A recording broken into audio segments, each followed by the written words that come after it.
We're going to start this program, as we normally do, by reciting the Namo Tassa Bhagavato 3 times, for those who know it. So we'll Namo Tassa Bhagavato Arahato Samma Sambuddhassa. Namo Tassa Bhagavato Arahato Samma Sambuddhassa. Namo Tassa Bhagavato Arahato Samma Sambuddhassa.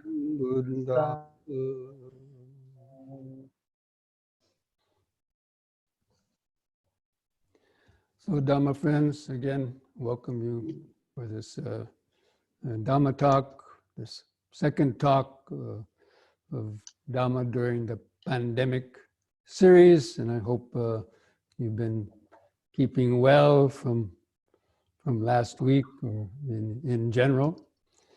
And in last week's talk, I was talking about the outer pandemic and the inner pandemic, or the outer suffering and the inner suffering. And today I want to explore that topic more, because as most of you know, the Buddha's teaching are centered around the Four Noble Truths. And in fact, in the Sutta study class that I gave on Wednesday night, we covered the Dhammacakkappavattana Sutta, or the first sermon of the Buddha, that was dealing with, laid out the Four Noble Truths and the Eightfold Path, but not in detail, but basically just stating them.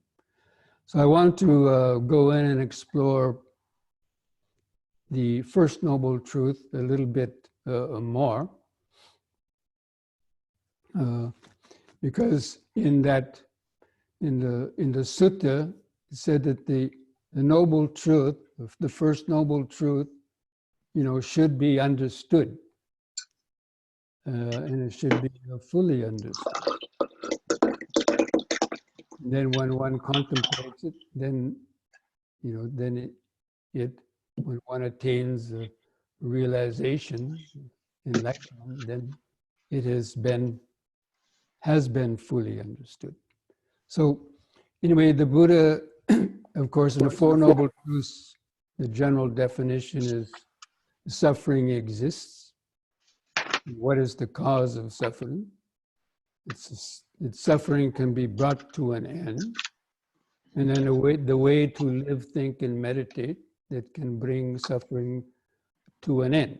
Now, a lot of times when we give talks, especially in this country, about the Four Noble Truths, some people say, oh, it's that suffering again in Buddhism. They always talk about suffering.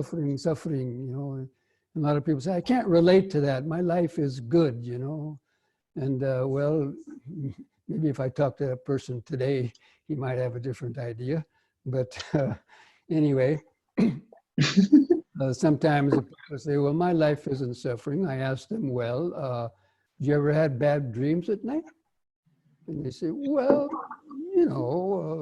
if my wife is playing around with some other guys, or, my child's failing in school, might get upset. And I say, oh, that's not suffering? And they say, oh, no, that's just normal, they say. Well, so this kind of person will have a difficult time in understanding what the Buddha meant by suffering and the different levels of it. Anyway, so the Buddha defined suffering on 3 levels. And he said that birth is suffering, sickness is suffering, disease is suffering, aging is suffering, and death is suffering. So basically this means the suffering of the body primarily, the suffering that's associated with the body. And we all know that the body for a lot of people is a big source of suffering. People have chronic diseases even when they start out young as babies, and all throughout their life they are having one problem after another the whole life. The body is lots of pain, and some people's lives are totally consumed with dealing or managing with things and suffering of this physical body. Again, people who are just coming in, please mute your mics so that we don't have that kind of distraction. That's also suffering, getting what you don't want, but we'll get to that. So the level of physical suffering dealing with the body, that's a very real thing. And especially in getting old and then dying. And there's many causes from that, but we'll talk more about that later. So anyway, the one level of suffering is the physical level. And the second level, then after mentioning that, the Buddha mentioned that not getting what you want and getting what you don't want is suffering. Now, this is more this is a mental level of suffering. And we all have desires and things that we want to achieve or want to get. Sometimes we get them, achieve them.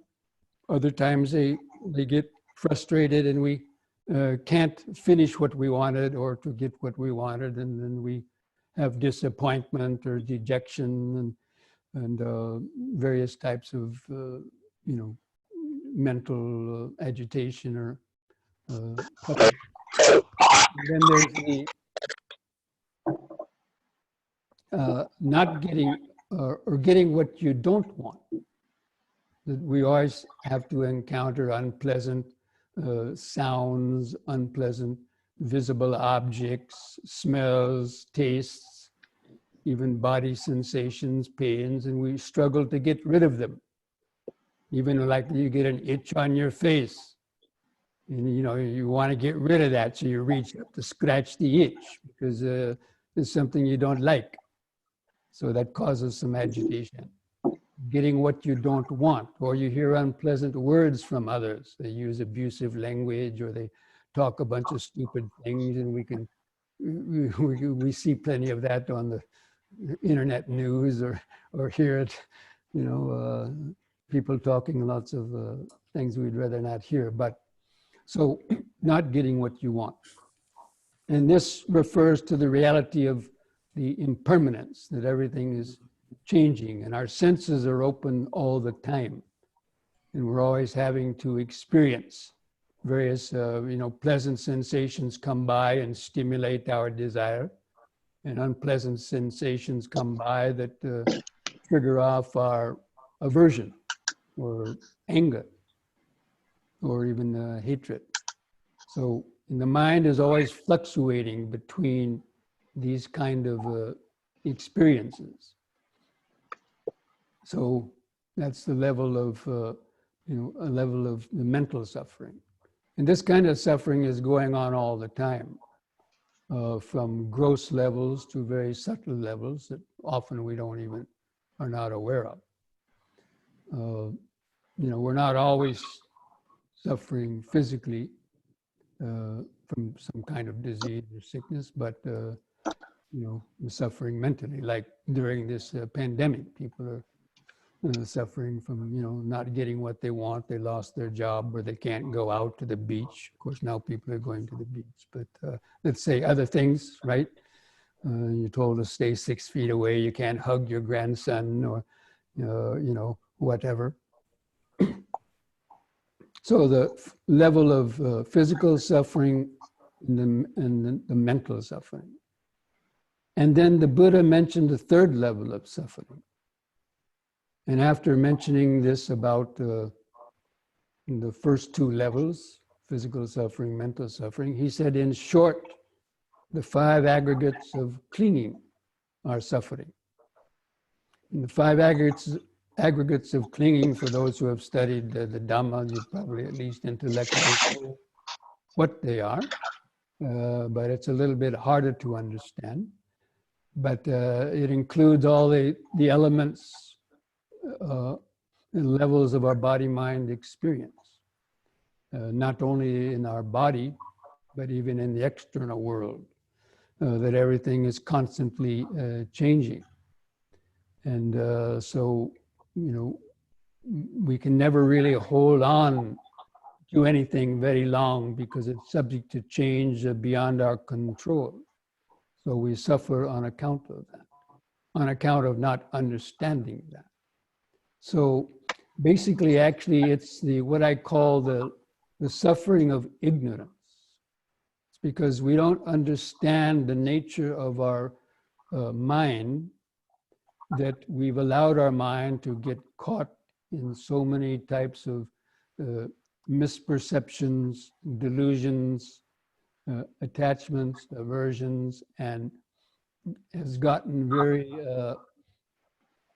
deeply enmeshed in the web of karma and its results and karmic conditionings. So this level of ignorance, or sometimes I call it the spiritual suffering, or it's the lack of spiritual knowledge. It's the ignorance of suffering, that not knowing the truth, we allow ourselves to continue to repeat the same types of habits, thoughts, and actions that keep our body and mind caught and bound in the cycle of repetitive thoughts, speech, and actions. So it's because of not understanding, not knowing the truth. So those three levels of suffering are what the Buddha meant by that. And so it's, goes beyond just the suffering of, getting COVID-19 or even dying. It's a very deep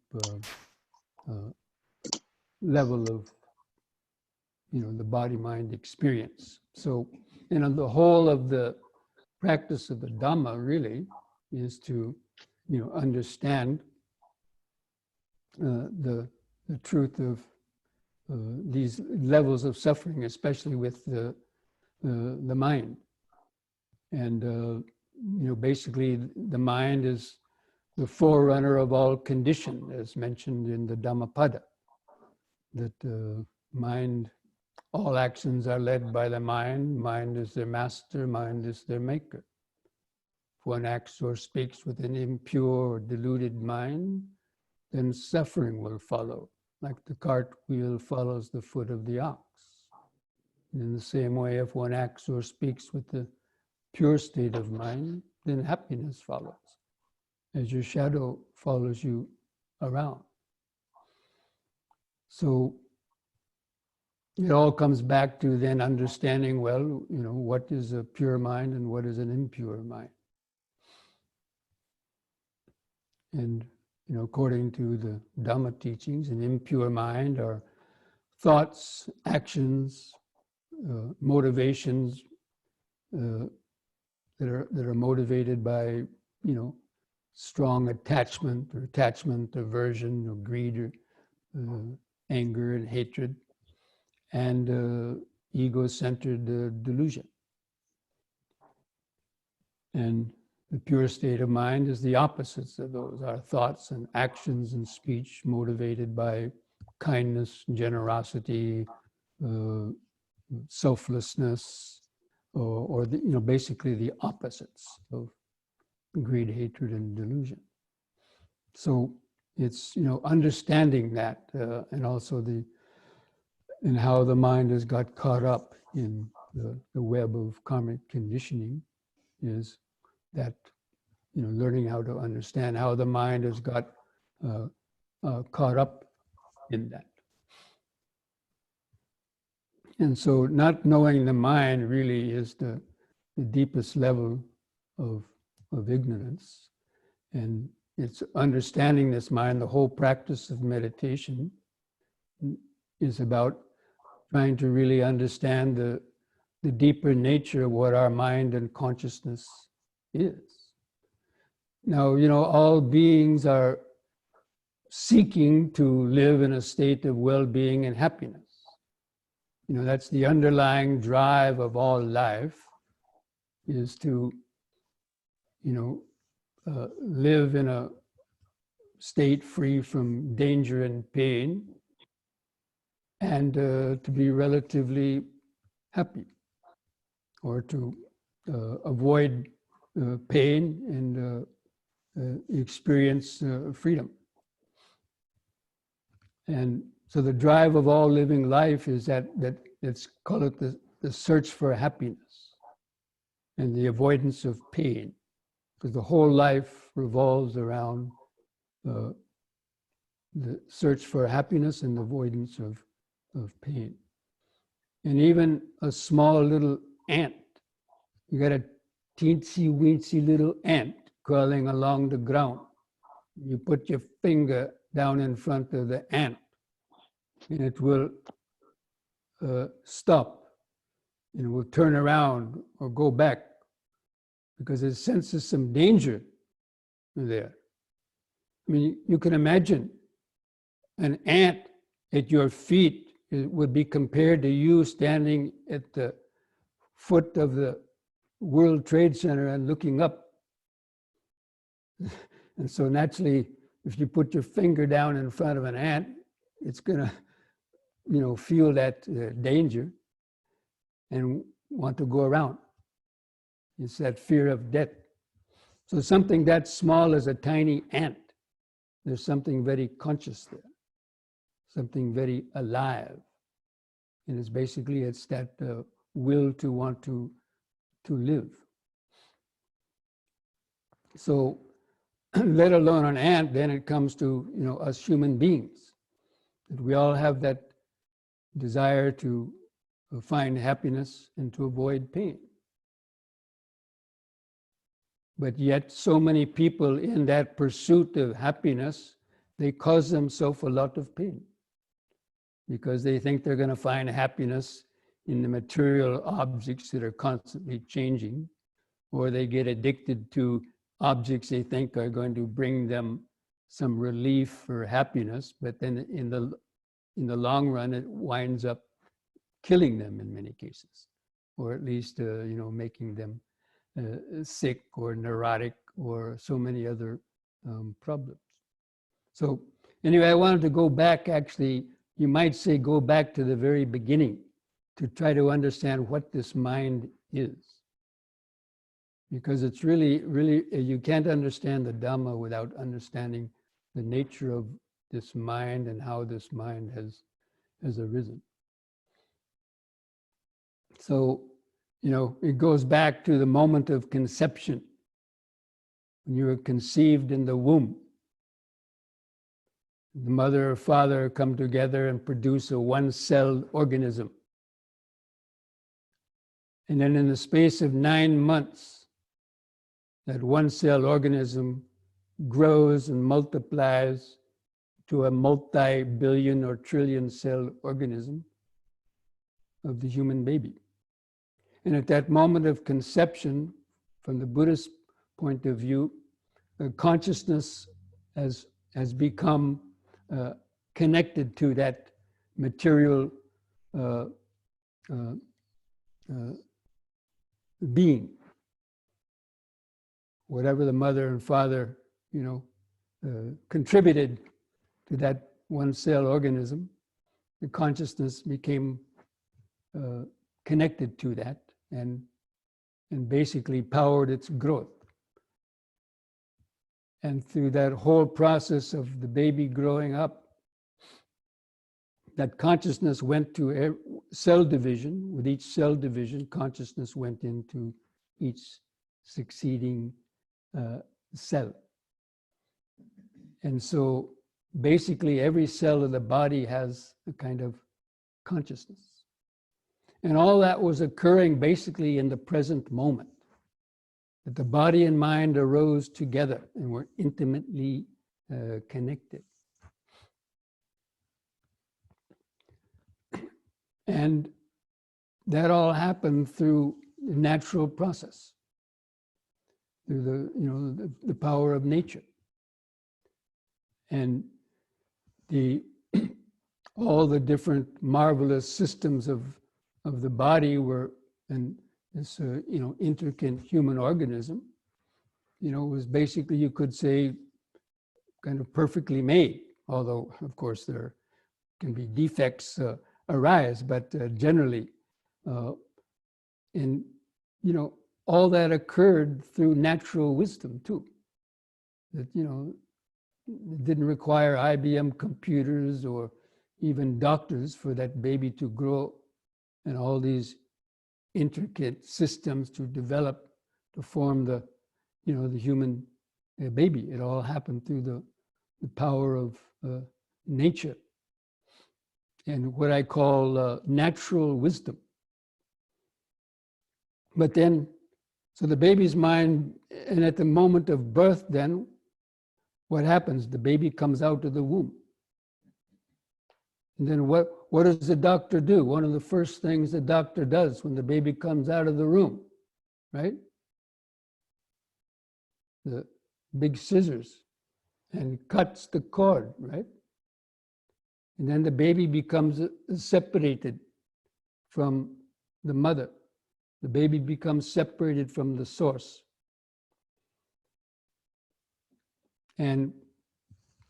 But at that time the baby is born, it doesn't have any sense of me or other.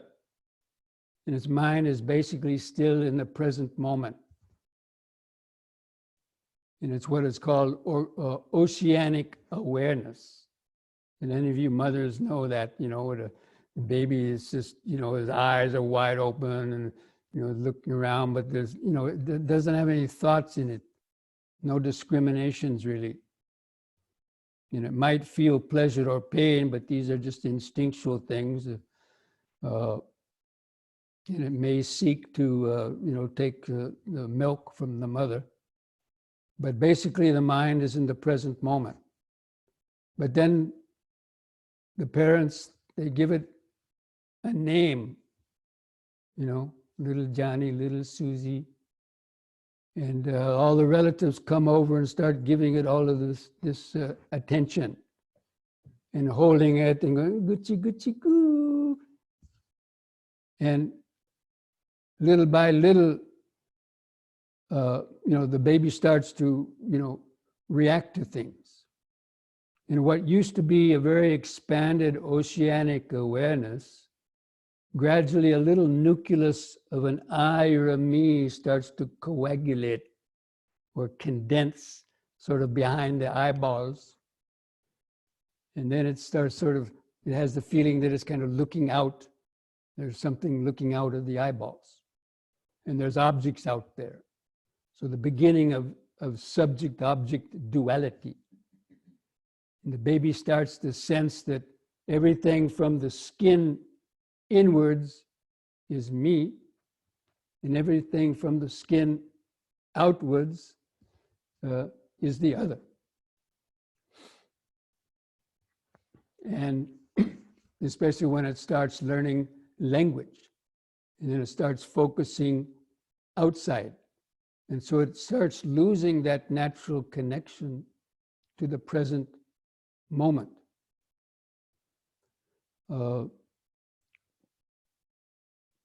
And it starts getting focused outside, especially learning language. The parents are teaching, and that's the kitty cat, that's the doggy, that's the dada, father, and so on.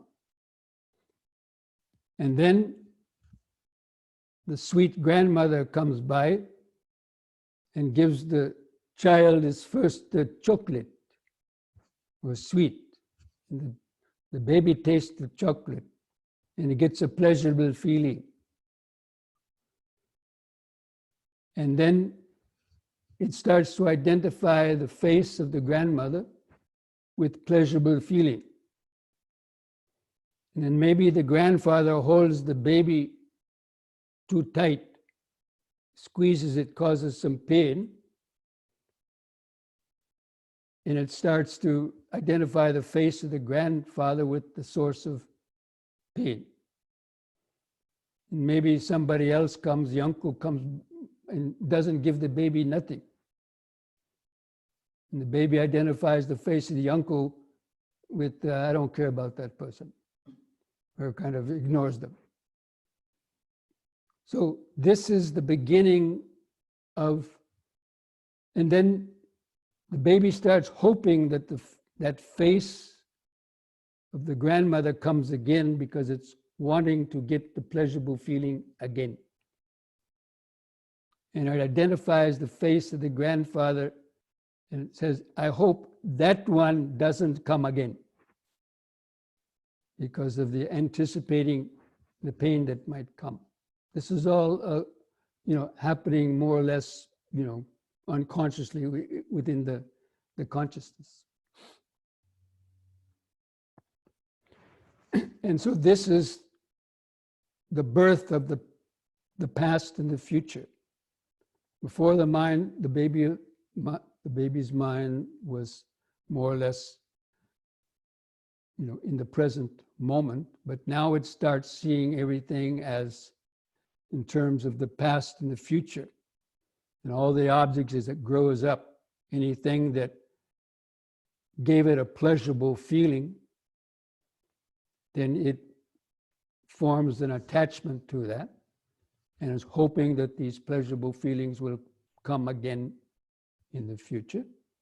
And anything that causes a painful feeling, it will, hope that that object doesn't come again in the future. Or maybe the cat came by and the baby grabbed the cat's tail and the cat turned around and scratched. So then the baby would have an aversion to the cat. But when he saw it, he would sense pain and start to have a fear of cats or anything else. So anything that caused you pain when you were young, then you develop this idea of something that you don't like. But all these are conditioned. They've been programmed into the mind. And they become habits of identifying and then reacting. So because we have both pleasure and pain, whenever we have pain, then we are seeking pleasure, something to get away from the pain. We're seeking a pleasurable object. So these the objects that we like are always connected with, a pleasurable feeling, and the objects that we say we don't like are usually connected with some kind of a painful feeling. And the mind becomes caught in a tug of war, going back and forth between seeking pleasurable feeling and avoiding painful feeling. And if we don't have a way of satisfying or getting those pleasurable objects in a sort of a lawful way, we may take, do unskillful actions, such as, harming or killing or stealing, or lying, cheating, pillaging, plundering, raping, in order to get the object of our pleasurable feeling or desire, and even doing those same kind of things to get away from the objects that we imagine are bringing us pain. And basically everything that we do in life is connected with that syndrome, from very obvious ones that I might have been mentioning to even very subtle ones. Every time you reach up to rub your nose or, to scratch your head, you do that because there's an unpleasant feeling there that you want to get rid of. And we don't even hardly know we're doing it. But, we do it and because it's a habit. And how many times a day do we do that sort of thing? Maybe hundreds, maybe even thousands of times. Every time, you kind of even just move your head like this, or, move any part of your body. It's usually to try to get away from some kind of annoying sensation. Now, of course, you might say, well, that's no big deal. But those things add up. Every time we react to try to get away from an unpleasant feeling, it kind of, etches a notch of stress in our nervous system. And so there's this fear of getting things that you don't want becomes a kind of an underlying dominant factor in sort of the unconscious mind. And it sort of limits a person to what, they can do. So anyway, this is how basically the mind, the process of the mind in the world, has, evolved since we were a baby. And as the more desire and aversion that we have, the more, and this is connected to the senses, the six senses. So we have desires to, to have pleasurable objects to see, and to smell, and to taste, and to touch. We're always kind of going after them. And whenever we encounter a painful object, then we can see that, aversion. We try to avoid them. So again, our life is dominated by this kind of a process. And most people don't really know how that has arisen, and they're basically sort of trapped in it, and most people don't bother, worrying about it too much, and they just accept it for what it is, and but they also then suffer with that as it grows and develops. So this is the kind of basic understanding, and it all revolves around the sense of I. And the ego, the sense of I or the ego, exists because of this attraction and aversion. As we said before, the baby wasn't born with an ego or the sense of I,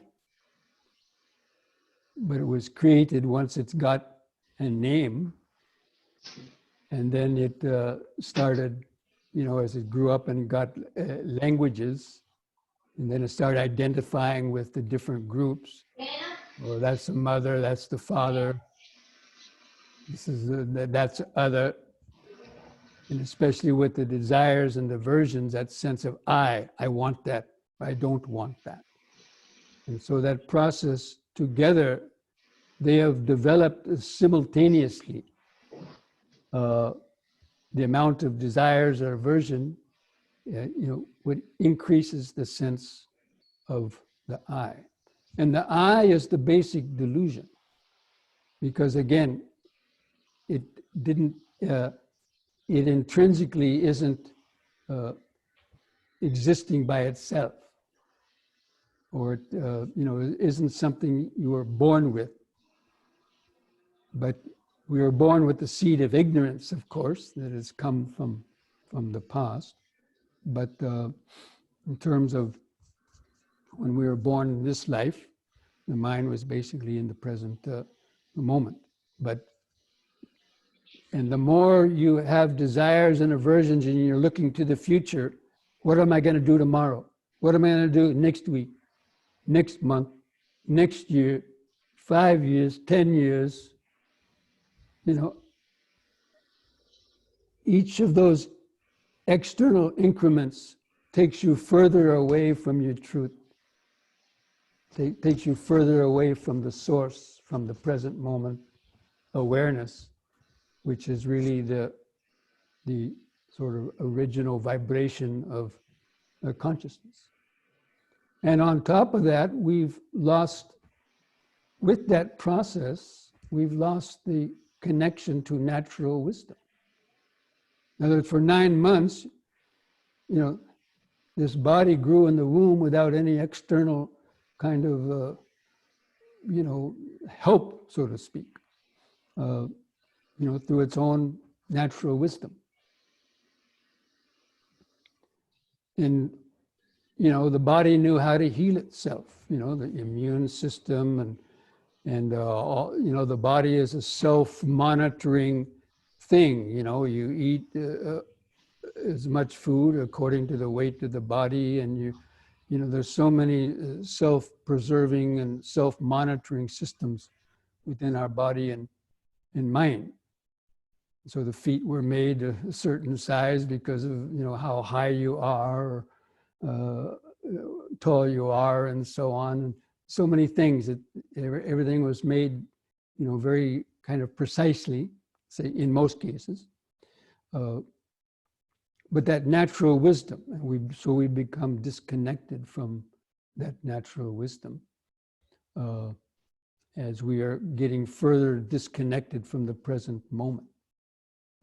So, for example, we do things that wind up harming our body actually through this being disconnected from the body. We become insensitive to it. So, for example, when you're young or you're a teenager, maybe the first time you started smoking, maybe because of friends, oh, let's go smoke, take a drag of this, or maybe it was pot or something else, but anyway, you start smoking, and then you get, for whatever reason, you get it, you start doing it over, and then after some months or a year, you start, that's not COVID, no, that's from smoking. That's an example. So your body's trying to tell you something. But then because of our attachment, we're not listening to the body. And so we kind of say, when you start to light up again, underneath the mind's trying to say, you shouldn't really do that. It's not really that cool for the body. But the mind says, shut up. So our thoughts and our strong desires or attachments override our, common sense and actually do harm for our body. So our mind can do more harm to our body than, let's say, other physical things. And that's actually, the Buddha said that in one Dhammapada verse, that more pain and suffering that is caused by your external enemies, the mind will cause you more suffering. But even though people may, mention that from time to time, no one seems to really stress that very much. So people don't talk about the mind too much. I mean, when you were growing up, did anybody ever tell you, hey, stay connected to the body, stay connected to the present moment, don't lose that. That'll be helpful later on in your life. Anybody ever tell you that? Your parents? A doctor? Your teachers at school? Presidents of your country? Hardly anybody, except perhaps spiritual teachers.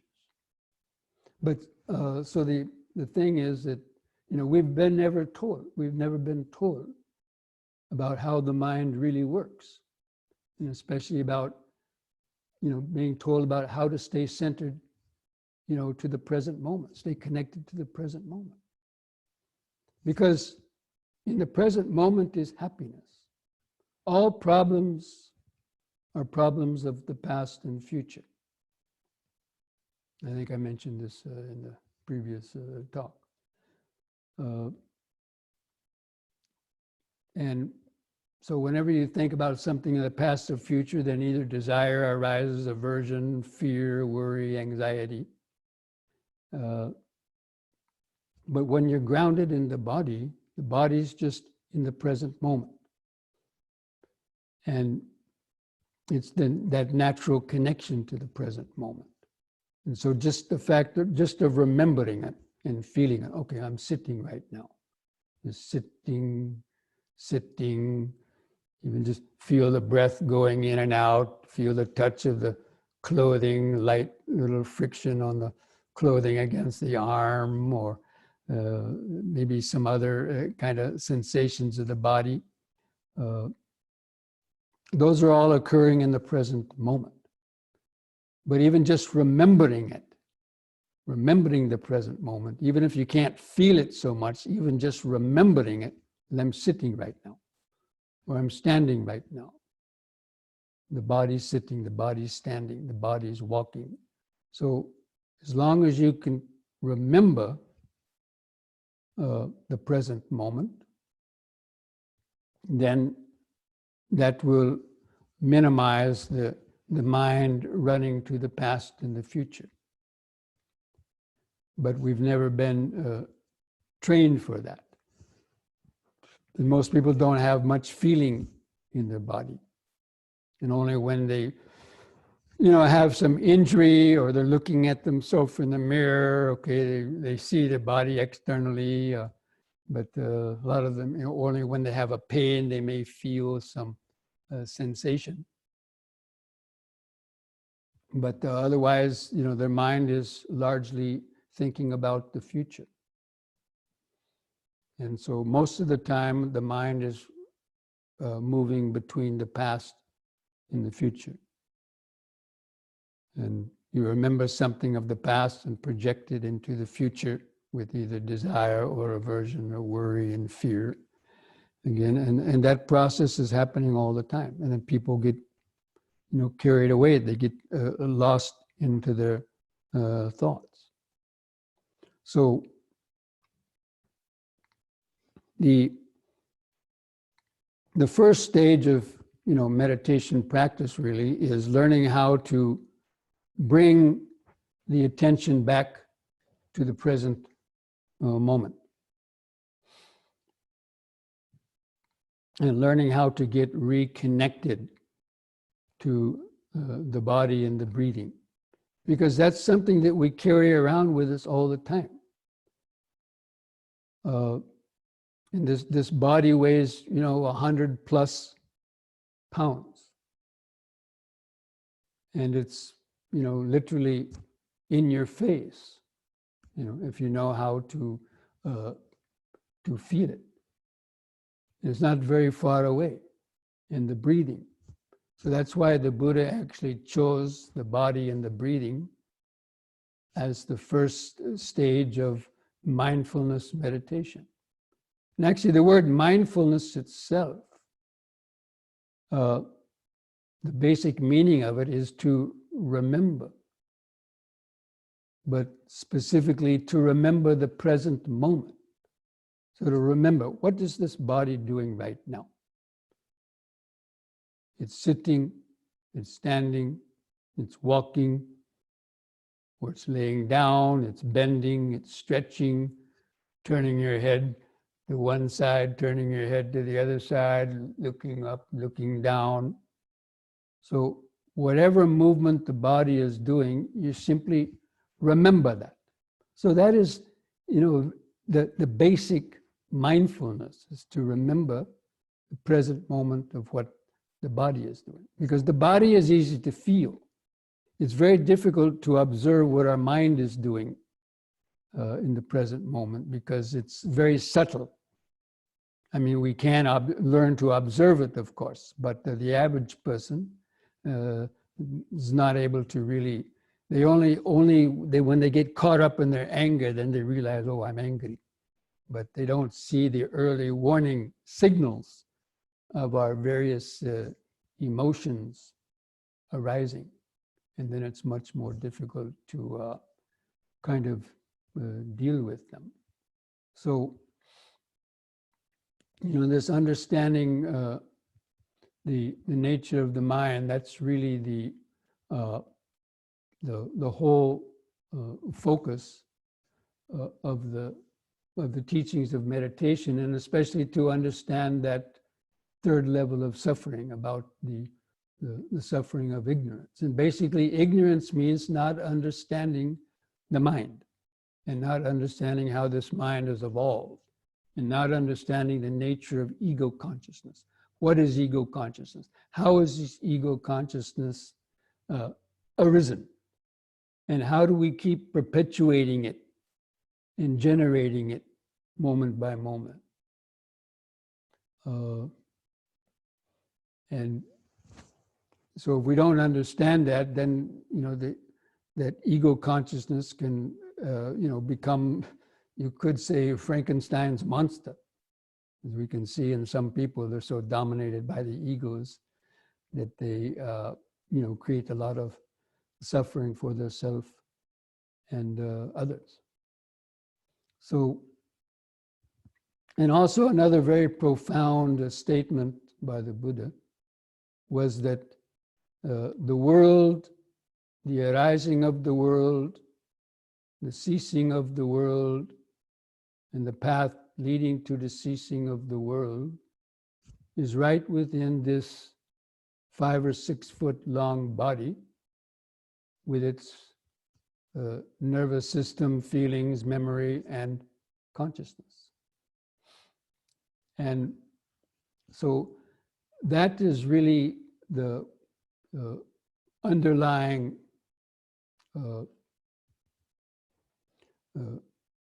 point of our understanding in the practice of Dhamma, is to understand how basically it's our mind that creates the world. Now we have this physical earth here, okay, and there's debate on who created this earth or when or how and so on. We won't get into that, but let the earth be here. But still, it's our mind that creates the idea of ourself on this earth and the way we experience it. And so for the Buddha, actually, the world is the way for the Buddha, the world is the world of the mind. Because you could be living on this earth, but the mind will have no idea of it. And people who are, maybe in some kind of psychotic states or have psychotic breaks, schizophrenia, they might temporarily not even know they're in this world, and their mind can be consumed. Or when you dream, you're in a different world. You can have nightmares, people wake up sweating, or even people sleepwalking or doing other things in their dreams. So, their mind is in a different world at that time. Even though they're on the earth, they're not on the earth. Their mind is in a different world. So that is part of the, the understanding about the mind. And it's,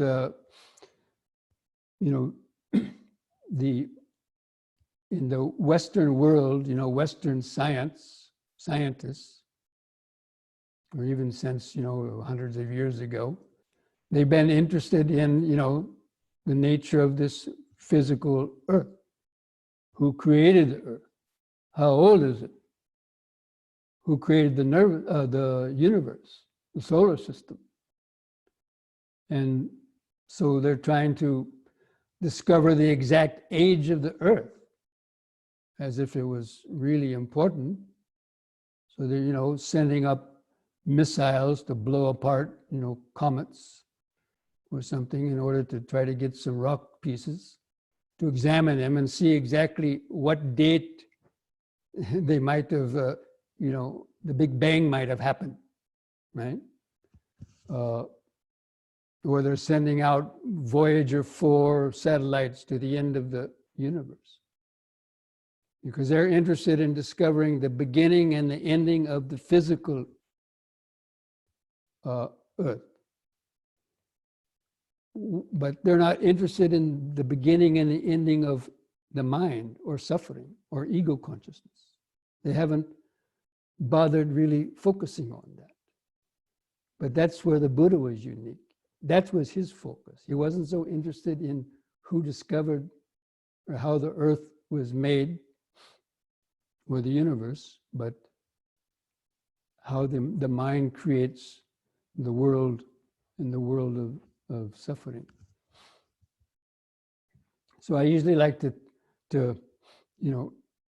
tell this little story about this, just to kind of finish this part of the talk, is that the time of the Buddha, there was one Deva. His name was Rohitasa.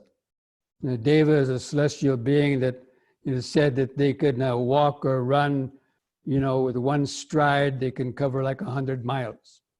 And if they ran, they could cover thousands of miles in just a very, a few hours or so. So one day this Deva woke up in the morning and said, I want to find the end of the world. And so he started walking and going to ask different sages or rishis, wise men, how to find the end of the world. So he went to one and said, how can I find the end of the world?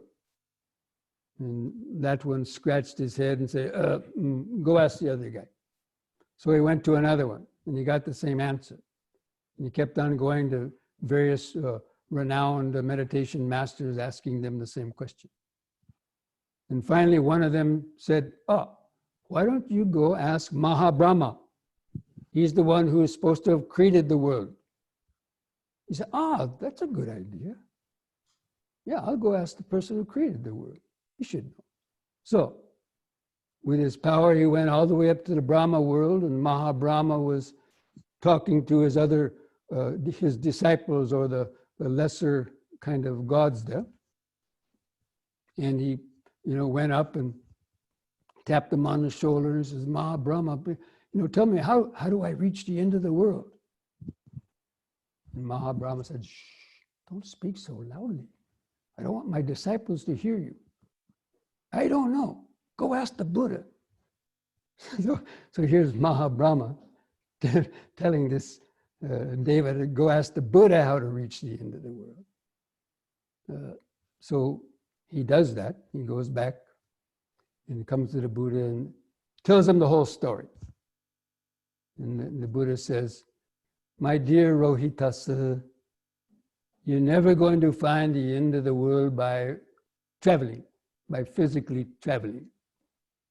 And that's when he made this profound utterance that the world, the arising of the world, the ceasing of the world, and the path leading to the ceasing of the world is right within this fathom-long body with its feeling, memory, and consciousness.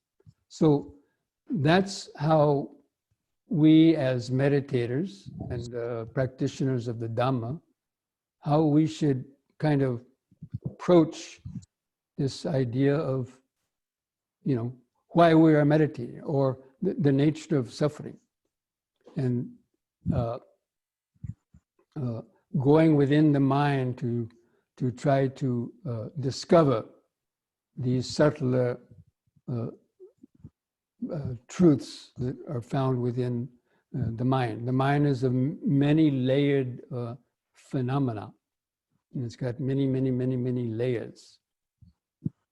And the meditation practice is about learning how to develop that mindfulness, concentration, and wisdom that can gradually penetrate through the layers of the unconscious mind to get down to the very source of mind and consciousness itself, to see there what is, how the mind has arisen and how it is evolved. And then we will then truly understand, once you understand how the mind has evolved and how it works, then you can understand the Buddha gave us the tools and the training to be able to make the appropriate changes to the way that we think and live and act to live more in harmony with the laws of nature. Because basically people are living out of harmony with the laws of nature. That means the laws of the mind and the law of karma and so on. And so meditation should be seen as a scientific experiment. When we sit to meditate, we should have that kind of idea that this body is a laboratory and our mind is the microscope, and we're conducting this experiment and to see what is the deeper nature of the mind, and especially the causes, the sources of suffering. So anyway, we've covered a lot of ground, and I think I'm going to end this Dhamma talk here.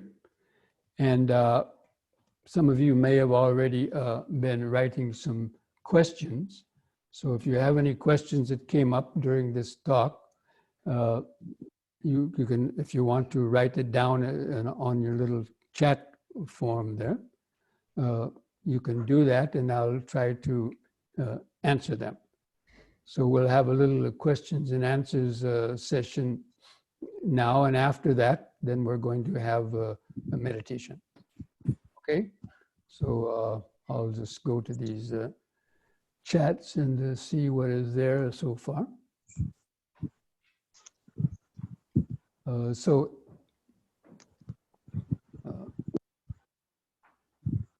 Somebody says, I don't want to hear the noises from unmuted microphones. So that's getting what you don't want.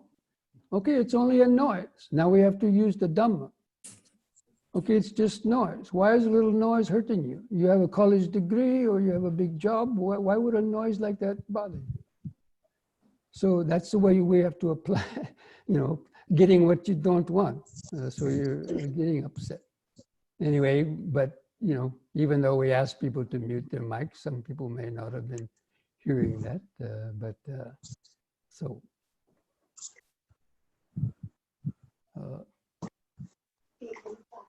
Okay, let me see if there's any other questions.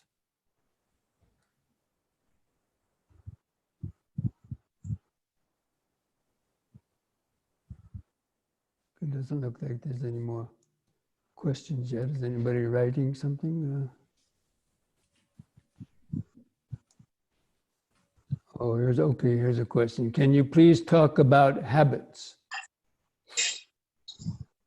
Habits. Okay. So going back to the example of the baby, right? So when it tasted that first sweet, it had a pleasurable feeling. So naturally, we're always striving to have pleasurable feelings. And so when we get a pleasurable feeling, we identify what the source of it is, and then we start to want that source of the pleasurable feeling again. And so we will recreate the same habit, such as, chocolate, to use that example. Right? So you have a chocolate, it produces a pleasurable feeling. And so you gradually develop the habit of eating chocolate because it tastes good. Or you hear music, sounds that produce some pleasurable feeling in you. And then maybe you hear some country music the first time. Oh yeah, I like that country music. Okay. You turn back to the radio dial and to get that same kind of music again. Or, anything with any of the other senses. And every time we repeat the habit, it becomes stronger and harder to overcome. So habits are just repeated actions of body, speech, and mind. And again, they're all based on desire or aversion. So the habit of always scratching an itch. Okay, we do it one time and we get some relief from that. Okay, we'll do it again, do it again. And these become habits. And even if you don't want to do them, you find yourself doing them anyway. Not all of them are necessarily bad, but it's the ones that cause us problems, such as the bad habits, or addictions that interfere in our life or to cause pain to ourselves or others. Those are the ones that we should.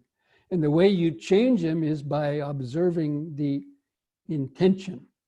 We'll be talking probably more about that in some of the future talks.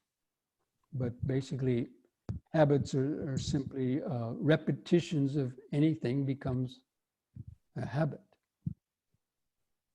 And only with mindfulness can you interrupt that process by being mindful of the desire to repeat the action. Actually, the Buddha had a very good advice for his son Rahula. There was one sutta in which the Buddha gave advice to Rahula about these habits. He said, whenever you have a desire to do something, you should ask yourself, is what I am about to do, is it going to be harmful for myself, harmful for others, or harmful for both? And if you see that it might be harmful, then you said, don't repeat that. And then he said, okay, if you don't catch it at the beginning, while you're doing something, you should ask yourself, is what am I doing now going to become a stronger bad habit? Is what I'm doing now going to be harmful for myself, for others, or for both? And if you see it is, then interrupt that habit at that time and don't continue it. And then he said, okay, even if you completed the habit, you completed an action or a thought or speech, at the end of it, you should ask yourself, oh, what did I just do? Was that something that's going to cause me pain to myself, to others, or both? And if you see that it would or it might, then you should make the determination not to repeat it. So that is how we change our habits. And in the Dhamma next Wednesday night, on the Sutta study next Wednesday night, I'm going to be talking about the Sab-asava Sutta, how to overcome the defilements or the hindrances in the mind or our bad habits. And I know some of you are listening from European countries or even from India or Brazil, and all of these sessions are being recorded.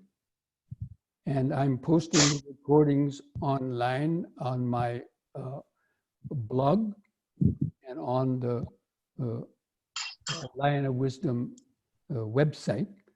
So especially like the Sutta study, because we do it at 7 p.m. on Eastern time. It's very late for people in Europe or most other places. So you can hear them at your leisure once we get it posted. Usually we have it up within 1 or 2 days after it's recorded. Oh,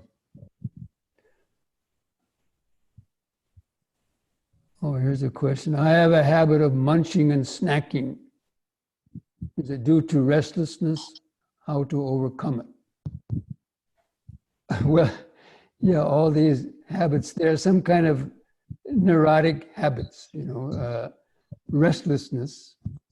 And it's also just, it's become a habit, especially in the West. We have so much things around, and people, because of maybe boredom or some other need, they want to always consume something. And again, you have to have mindfulness, be aware of the urge. Ask yourself, why do I want to eat this right now? I just ate 2 hours ago. Why do I have to munch on a cookie right now? And usually, especially with tea time, this is really a strange thing. With tea time, everybody thinks you have tea, you have to have a cookie or a crumpet or a cake with your tea and coffee. Why can't you just drink tea and coffee without eating something with it? But these have become habits. Tea time. You have a nice little plate of cookies with it. So, I mean, these could be harmless, but, if you're already, having some problems, then some of those things are not so good to eat. So you have to think about it. And it's only through that wise attention, that wise attention and unwise attention. So this is one of the topics of the sutta study, the removing of all of the defilements.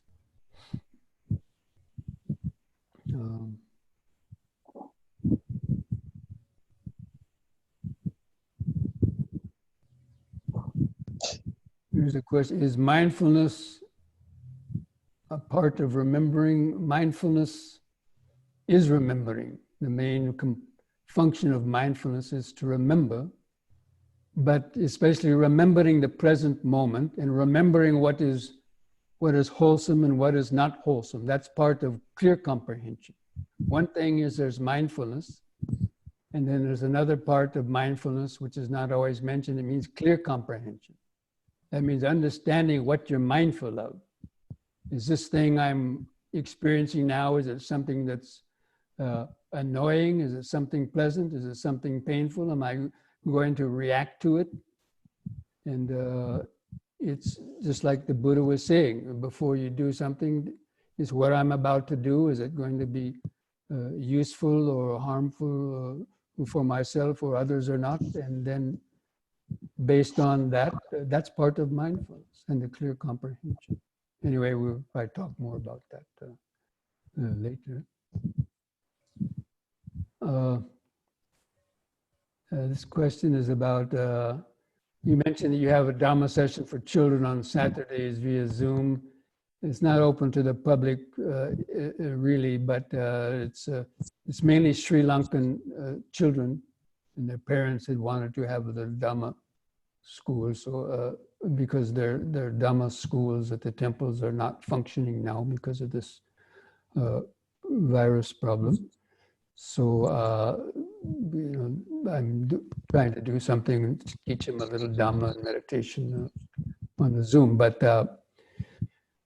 they're not linked on the public, and so it's just kind of private. But if you really want to, if you have some kids that you want to have it, send me an email, and you can, or go to our website, and at info.lionwisdom.org, send me an email, and I'll send you the list of those things. But I'm not publishing the invitations and the IDs on the public because of this problem with people maybe what they call Zoom bombing and so on. So that's why we don't not publishing these things on the open internet.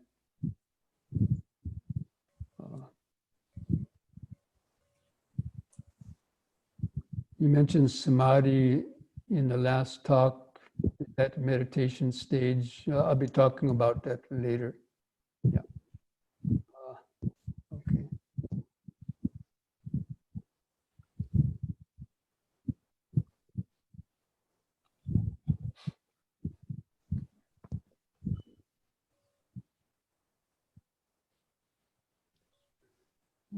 This is when we practice the Dhamma, especially like in meditation. Let's say all over the world, when a lot of people are practicing meditation, it creates a wholesome energy. There's different opinions about that, but it is said that yes, the more people that practice meditation, and those, as you meditate, what you're doing, you're removing the negative energy from the world. Like everybody creates their 2 cents of greed, hatred, and delusion, throwing it in the pot with their ideas and their reactions and their opinions and stuff. And so when you meditate and you start to stop adding your 2 cents worth of greed, hatred, and delusion to the pot, and you might generate more wholesome thoughts, and it could have some effect. We don't know for sure, but it certainly doesn't hurt. But the more people that meditate, yeah, I mean, in some way it's going to create some positive effect, but unfortunately there's many more people who are having negative thoughts in the world. So Você não, filho. Não posso. Tem coisa para fazer aqui. please mute your mics, please.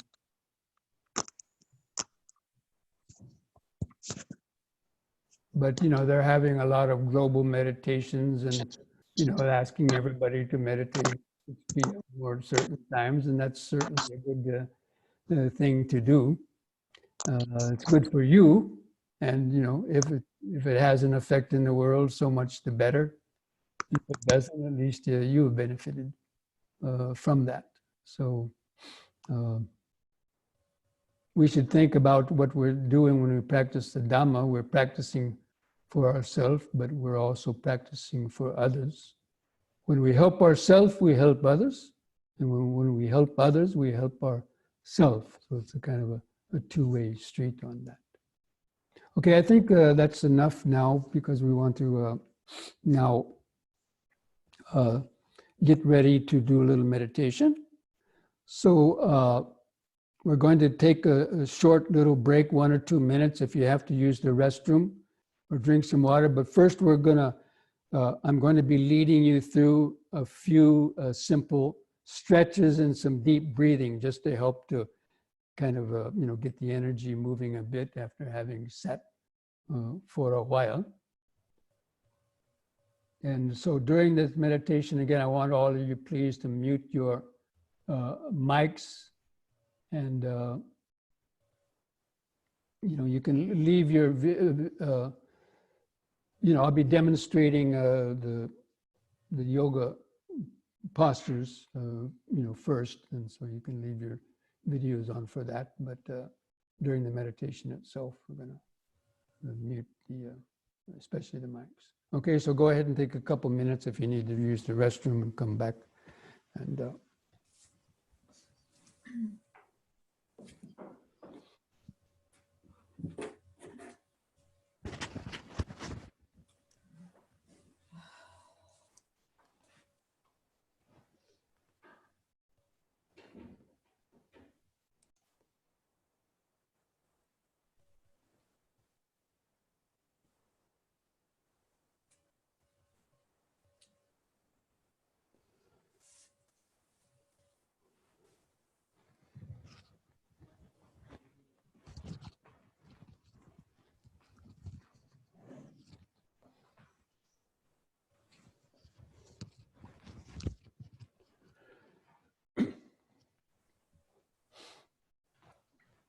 okay, so to stand straight, relax your arms and hands at the sides.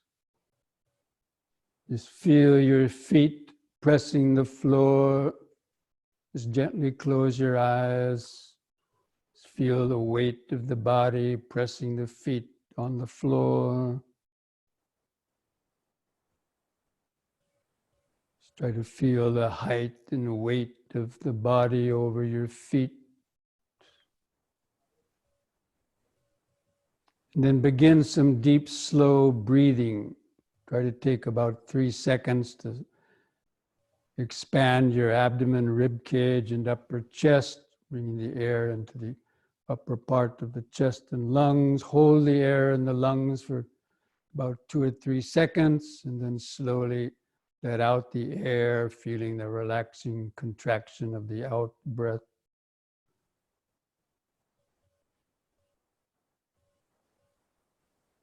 We're going to combine these simple movements with that same deep, slow breathing.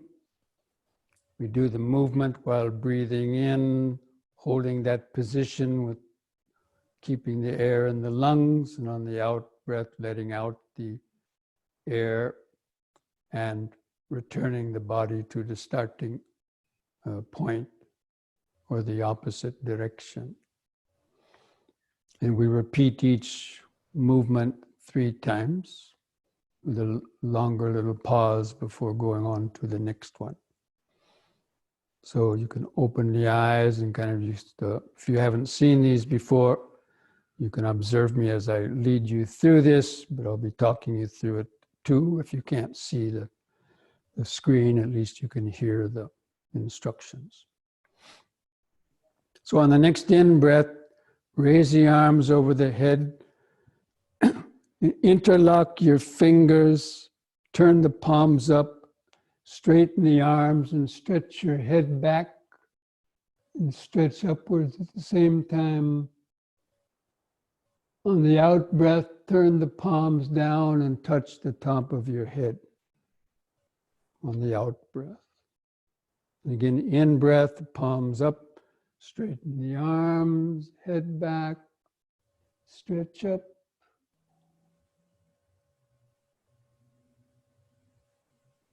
Out breath, touch the top of the head.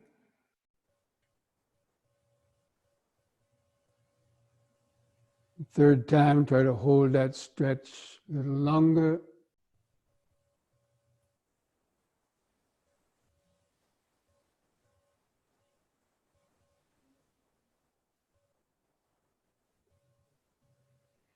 And release your fingers on the out breath. Lower the arms back to the sides. Relax. Just close the eyes. Try to feel the effects of that exercise in the body, such as increased body sensation, especially in your hands or fingers. Try to feel some subtle vibration or pulsation in the hands and fingers. Or if you can't feel that, feel where the clothing touches the skin, the body. Or just mentally remember standing, standing, standing. It's the present moment of the body, basic mindfulness.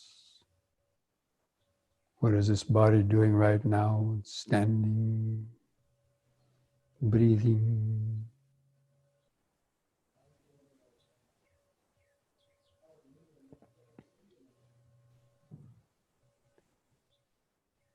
Okay, the next exercise on the in-breath, push up on the toes while raising the arms over the head like this and stretch up.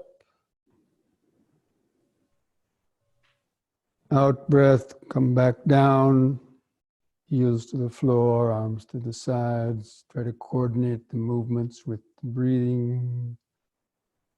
Use the breath to help lift and lower the body. In breath, lifting up. Like blowing up a helium balloon, the body rises up. Out breath.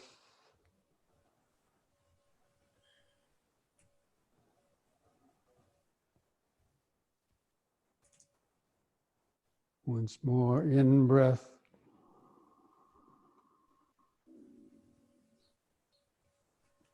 Stretch. Touch the sky. Out breath.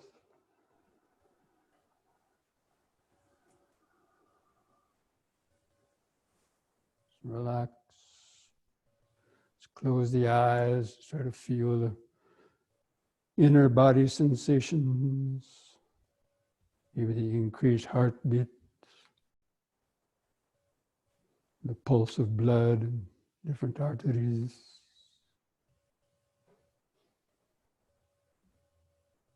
Just feel the clothing touching the skin on different places.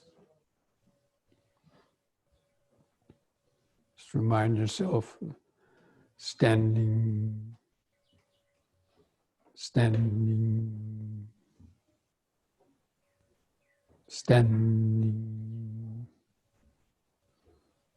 Just letting go of the past and future.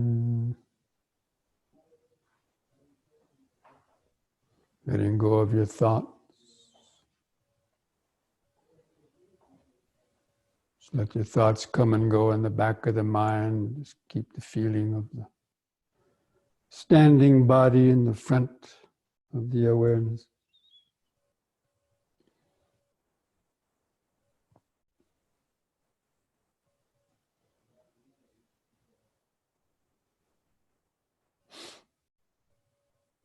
Okay, next we'll do side bending using both arms. So on an in-breath, raise both arms over the head like this. Try to keep the fingers and the arms straight, about 6 inches apart. Keep the arms close to your head.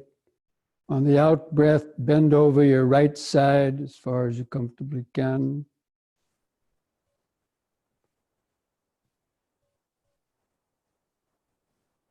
In breath, lift up. And pause at the top. And the next out breath to the left side.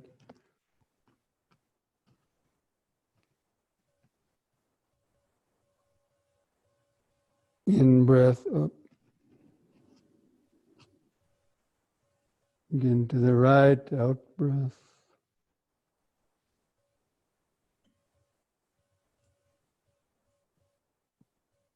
In breath up.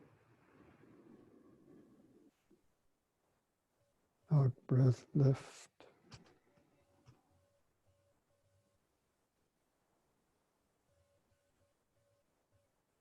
In breath. Once more to each side, out breath.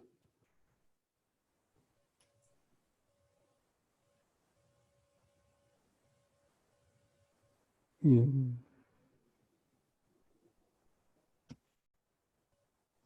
Out.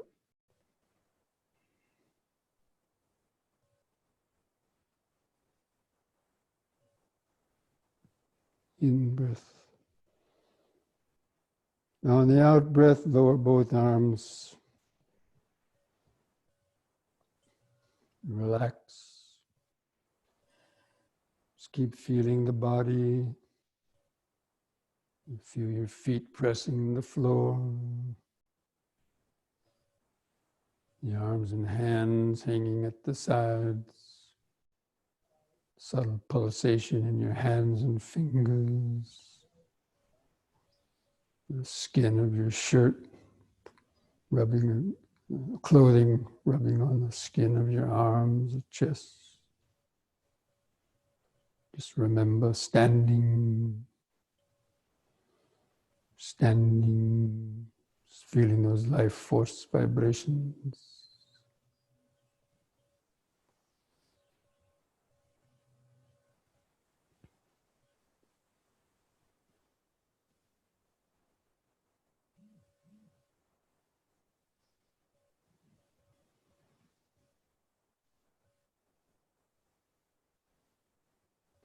Okay, now lightly press the front of your upper legs with your hands.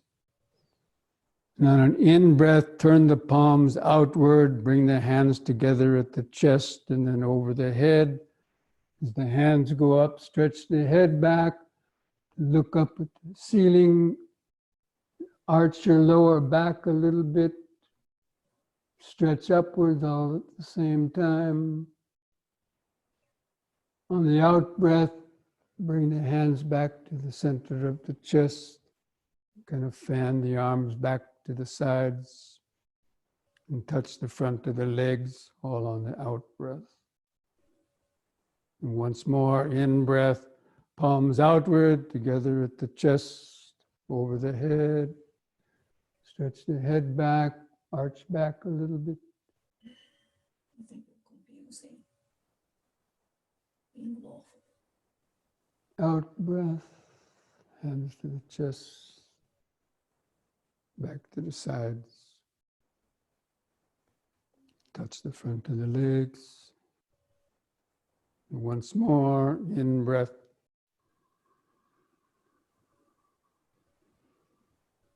What's the question? Yes, what came to mind?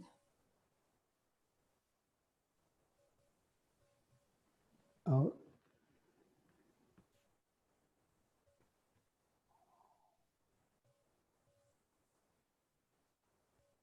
Just feel the body, just remember standing. Just feel the subtle pulsations, vibrations in the body.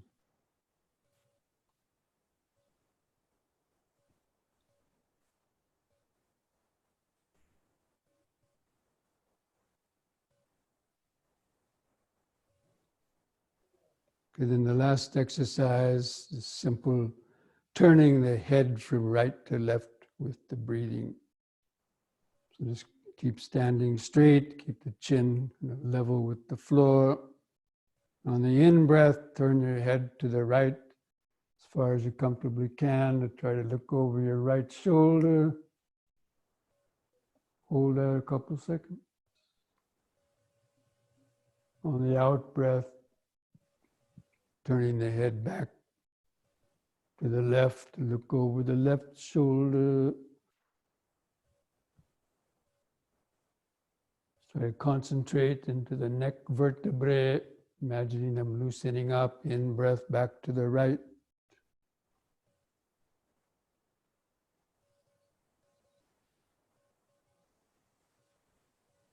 Out-breath left.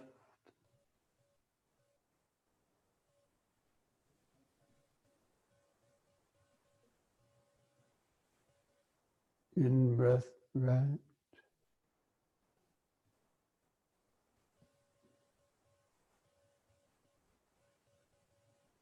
Out-breath left.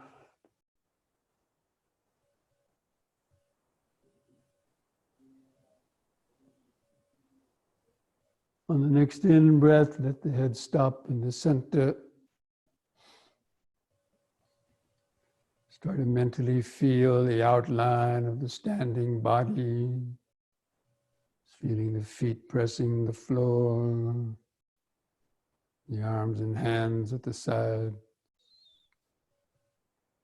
Clothing touching the skin on different places. The head balanced on top. Just try to feel that organic aliveness of the body, having done the deep breathing and the exercises. Saturate the bloodstream with oxygenated blood, carried out to all the cells and tissues of the body.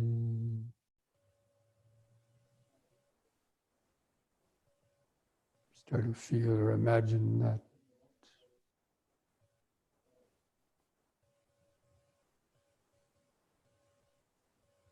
Just remember standing, standing.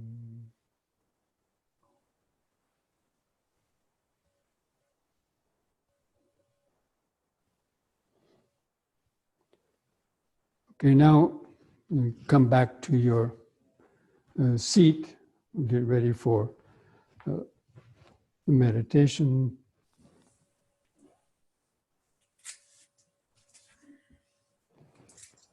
Oh, tell him to stop talking out there.